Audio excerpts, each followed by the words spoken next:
UDF Pathanapuram നിയോജകമണ്ഡലം കമ്മിറ്റിയുടെ നേതൃത്വത്തിൽ പ്രതിഷേധ യോഗം സംഘടിപ്പിച്ചു. ലോക്സഭാ ഇലക്ഷന്റെ കലാശക്കൊട്ടുമായി ബന്ധപ്പെട്ട് UDF പ്രവർത്തകരെ LDFന്റെ പ്രവർത്തകർ യാതൊരു പ്രകോപനമില്ലാതെ മർദ്ദിച്ചു എന്നാരോപിച്ചാണ് UDF നിയോജകമണ്ഡലം കമ്മിറ്റിയുടെ നേതൃത്വത്തിൽ പത്തനാപുരം ടൗണിൽ പ്രതിഷേധ യോഗം സംഘടിപ്പിച്ചത്. UDFന്റെ ചെയർമാൻ G. രാധാമോഹൻ പ്രതിഷേധ യോഗത്തിന് അധ്യക്ഷത വഹിച്ചു. Convener K. അനിൽ സ്വാഗതം ആശംസിക്കുകയും ചെയ്തു. പ്രതിഷേധ യോഗത്തോട് അനുബന്ധിച്ച് നടന്ന പൊതുസമ്മേളനം കോൺഗ്രസ് ജില്ലാ കമ്മിറ്റിയുടെ പ്രസിഡന്റ് G. രാജേന്ദ്ര പ്രസാദ് ഉദ്ഘാടനം ചെയ്തു. പത്തനാപുരം പോലീസ് സർക്കിൾ ഇൻസ്പെക്ടർ നിർദ്ദേശിച്ച സ്ഥലത്ത് ഞങ്ങൾ നിന്നു. പക്ഷേ ഇടതുപക്ഷത്തിന്റെ പ്രവർത്തകർ ആ ഭാഗത്തേക്ക് തള്ളിക്കയറുന്ന ഒരു സാഹചര്യം വീണ്ടും ഉണ്ടായി. പക്ഷേ പോലീസ് ഇടപെട്ടു. പക്ഷെ പോലീസിന്റെ ഭാഗത്ത് നിന്ന് ഞങ്ങൾക്ക് കാണാൻ കഴിഞ്ഞത് സർക്കിൾ ഇൻസ്പെക്ടർ ആ ഭാഗത്തേക്ക് വന്നില്ല. അന്ന് ആ ചർച്ചയിൽ പങ്കെടുത്ത സബ് ഇൻസ്പെക്ടർ അദ്ദേഹം അവിടെ ഉണ്ടായിരുന്നു. പക്ഷെ അദ്ദേഹം ഈ ആളുകളോട് അവിടെ നിന്നും പിരിഞ്ഞു പോകുവാനോ അല്ലെങ്കിൽ നിങ്ങൾക്ക് നിർദ്ദേശിച്ച സ്ഥലത്തേക്ക് മാറുവാനോ പറയുന്നത് ഞങ്ങൾക്ക് കാണാൻ കഴിഞ്ഞില്ല.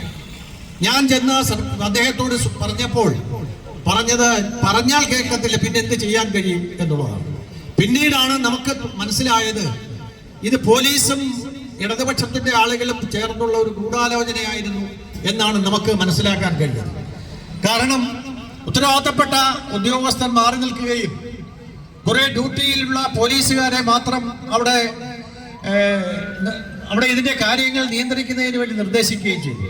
പക്ഷെ അവരപ്പോഴും വന്ന് UDFന്റെ പ്രവർത്തകരോട് നിങ്ങൾ അങ്ങോട്ട് മാറ്, നമ്മൾ വീണ്ടും നമുക്ക് അനുവദിച്ച സ്ഥലത്ത് നിന്നും മാറണം എന്നാണ് ചില പോലീസ് ഉദ്യോഗസ്ഥന്മാർ പറഞ്ഞത്.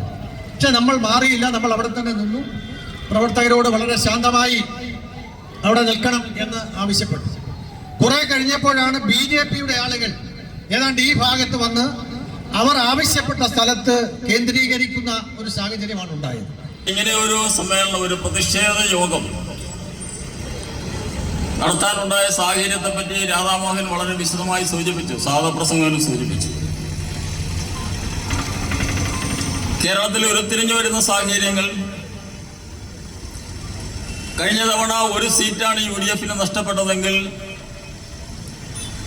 കോൺഗ്രസിന്റെ സമുന്നതനായ നേതാവ് AICCയുടെ സംഘടനാ ചാർജുള്ള general secretary Shri KC Venugopal കരുനാഗപ്പള്ളിയിൽ വന്നതോടുകൂടി ഒന്നാമതായി ജയിക്കുന്ന സീറ്റായി കരുനാഗപ്പള്ളി മാറിയിട്ടുണ്ട്. അത് LDF അംഗീകരിച്ചു കഴിഞ്ഞു. ആലപ്പുഴ ഞാൻ കരുനാഗപ്പള്ളി എന്ന് പറഞ്ഞത് നമ്മുടെ ജില്ലയുടെ കരുനാഗപ്പള്ളി അതിൽ ഉൾക്കൊള്ളുന്നു എന്നുള്ളത് കൊണ്ടാണ്. ആലപ്പുഴ അപ്പൊ ഇത്തവണ നമ്മൾ 20 ഔട്ട് ഓഫ് 20 ജയിക്കുകയാണ്. LDFന്റെ ഒരു വിലയിരുത്തൽ ഇന്നലെ നമ്മൾ കണ്ടു. അവർ ഷുവർ സീറ്റായി കരുതിയിരിക്കുന്ന 4 സീറ്റിൽ 1 മാവേലിക്കരയാണ്. എന്തടിസ്ഥാനത്തിൽ അങ്ങനെ ഒരു തീരുമാനം ഉണ്ടായി എന്ന് എനിക്കറിയില്ല.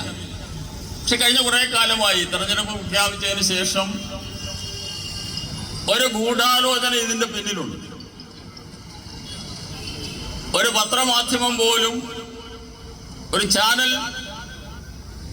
ആദ്യമേ തന്നെ കൊടിക്കുന്നിൽ സുരേഷ് പരാജയപ്പെടും എന്ന് പ്രഖ്യാപിച്ചു.